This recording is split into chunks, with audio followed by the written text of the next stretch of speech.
abantu abamu bw'olwala naawe abakulambula tebalina kye baleeta kubanga ettaka kalu tolina nsigo gye wateekayo. Emisingi gya leero twogera bigambo bwe bityo. Bw'olwala kijja kubeerera kizibu ofuna abakuleetera ku ssente kubanga naawe bulijjo olambula abalwadde n'engalo ensa. Kikuggirenga mu bwongo nti omuntu ono omulwadde ali ku kitanda. Definition y'obulwadde entuufu butabaako kye weekolera ate ng'olumizibwa ate ng'osipendinga.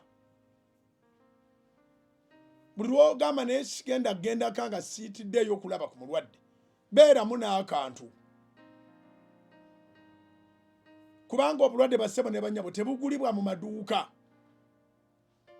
Obulwadde kintu kijja buzzi.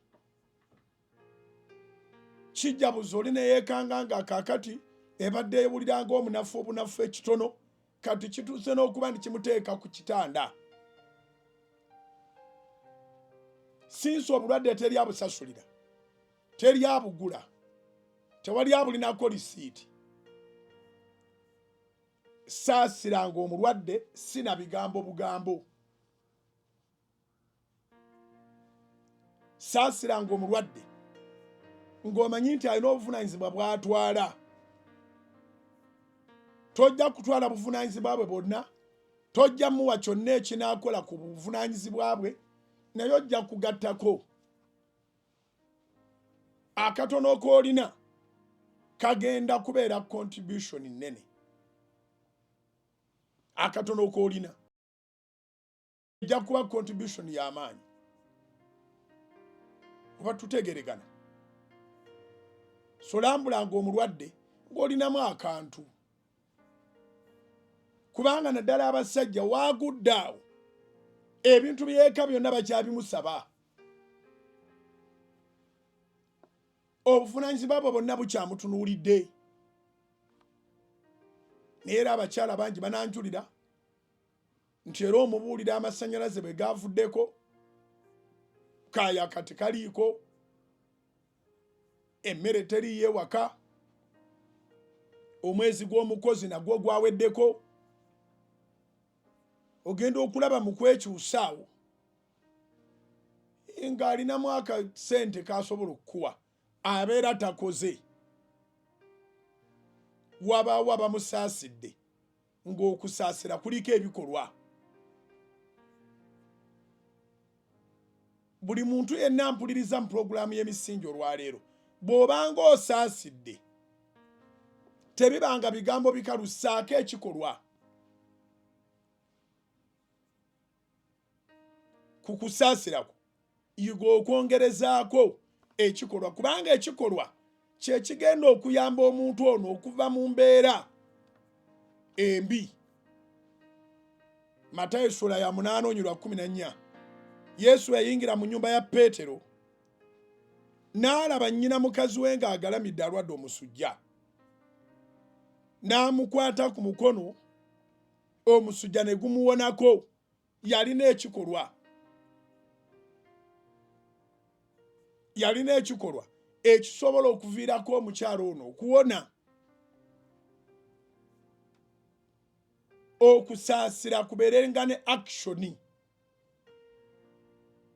Osaasira atakyakola, olina mukwano gwo bamu interjectinga oba bamugobera ddala, yitayooko, sulayo akantu.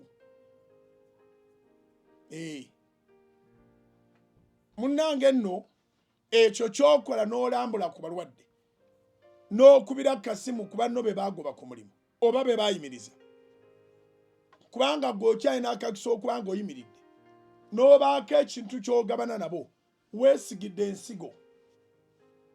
1, bw'oligwa mu kizibu ekiri bwe kityo ojja kiyitamu nga naawe weewuunya, nga ne bootaawa be mutamanyiganye nabo nnyo, be mutaliiko kyamaanyi kye mubadde munyumya, nga bakusaasira balinamu akantu mu ngalo.